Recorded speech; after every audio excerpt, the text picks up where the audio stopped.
You ask Tiger to solve. This deals with linear equations with one unknown. The final result is k equals 12.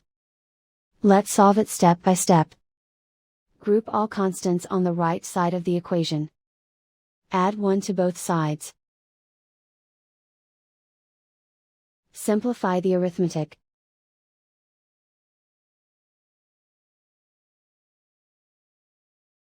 Isolate the k. Multiply both sides by 4. Group like terms. Multiply the coefficients. Simplify the fraction. Simplify the arithmetic. And so the final result is k equals 12.